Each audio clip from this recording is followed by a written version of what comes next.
लिंबोडी धरणातून रब्बी हंगामासाठी 3, उन्हाळ्यासाठी 2 पाळ्या सुटणार. आमदार चिखलीकर. लोहा तालुक्यातील लिंबोटी धरणातून यावर्षी रब्बी हंगामासाठी 3 आणि उन्हाळी हंगामासाठी 2 अशा एकूण 5 पाण्यापाळ्या शेतकऱ्यांना मिळणार असल्याची माहिती आमदार प्रतापराव पाटील चिखलीकर यांनी दिली आहे. तालुक्यात झालेल्या अतिवृष्टीमुळे विविध ठिकाणी कालव्यांची तूट झाल्याने पाणी सोडण्यास विलंब झाला होता. दुरुस्तीची कामे आता पूर्ण झाली असून 23 डिसेंबर रोजी पहिली पाणी सुटणार आहे. त्यानंतर दुसरी पाळी 22 जानेवारी, तिसरी 20 फेब्रुवारी, चौथी 22 मार्च आणि पाचवी 21 एप्रिल रोजी सोडण्यात येणार आहे. आमदार चिखलीकर यांनी सांगितलं की रब्बी हंगामात शेतकऱ्यांना पाणी मिळण्यासाठी कोणालाही अर्ज किंवा तक्रार देण्याची गरज नाही. प्रशासनानं सर्व नियोजन पूर्ण केलं असून प्रत्येक शेतकऱ्यांपर्यंत पाणी पोहोचेल असा विश्वास त्यांनी व्यक्त केला आहे. ही माहिती शासकीय विश्रामगृह माळेगाव येथे आयोजित बैठकीत देण्यात आली.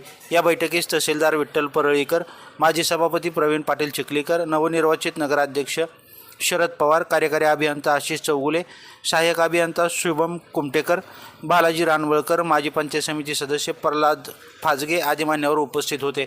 लाईव्ह महाराष्ट्र झोन न्यूजसाठी नांदेड जिल्हा प्रतिनिधी अहमद शेख. ताज्या अपडेट्ससाठी लाईव्ह महाराष्ट्र झोन न्यूजच्या यूट्यूब चॅनलला सबस्क्राईब करा, तसेच बेल आयकॉनवरती क्लिक करा. आपण कालवा समितीची बैठक अधिकाऱ्यांसोबत घेतलेली आहे. सर्वांना आपण काय सूचित केलेलं, काय सूचना दिली? असं आहे की अप्पर मन्या म्हणजे लिंबोटी धरणाच्या कालवा समितीची बैठक कार्यकारी अभियंता चौगुले साहेबांनी मी घेतलेली आहे आणि उद्या पाणी सोडण्याचा निर्णय म्हणजे 23 तारखेपासून पाणी सोडण्याचा निर्णय घेतलेला आहे. त्यामध्ये 3 पाळ्या आत्ता देतो आणि उन्हाळीसाठी 2 पाळ्या द्यायचा निर्णय घेतलेला आहे. मी शेतकरी बांधवांना नम्रपणानं आवाहन करणार आहे की पाणी सोडण्यासाठी 8 दिवसाचा उशीर झाला ही गोष्ट खरी आहे, परंतु अतिवृष्टी झाली. अतिवृष्टीमध्ये हाडोळी असेल, गंगणविडे असेल, नवगरवाडी असेल, बोरी असेल, अन्य ठिकाणी मोठ्या प्रमाणामध्ये कॅनलची नासधूस झालेली होती. अनेक ठिकाणी कॅनल कोसळले होते. यंत्रणेच्या मार्फत कॅनल दुरुस्त करून पाणी सोडायचा निर्णय झाला.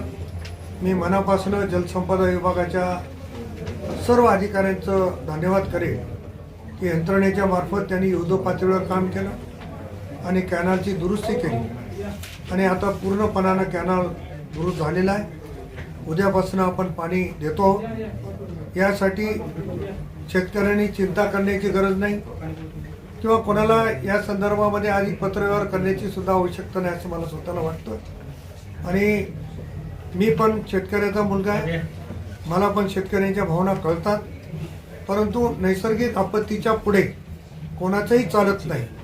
म्हणून नैसर्गिक आपत्ती झाली आणि नैसर्गिक आपत्तीमध्ये कॅनलची मोठ्या प्रमाणावर नासधूस झाली आणि त्याच्यामुळं पाणी देण्याला विलंब झाला. परंतु आज आम्ही निर्णय घेतला की 3 पाणीपाळ्या आत्ता द्यायच्या आणि उन्हाळीसाठी 2 पाणीपाळ्या द्यायच्या, अशा पद्धतीचा निर्णय या ठिकाणी समिती झालेला आहे.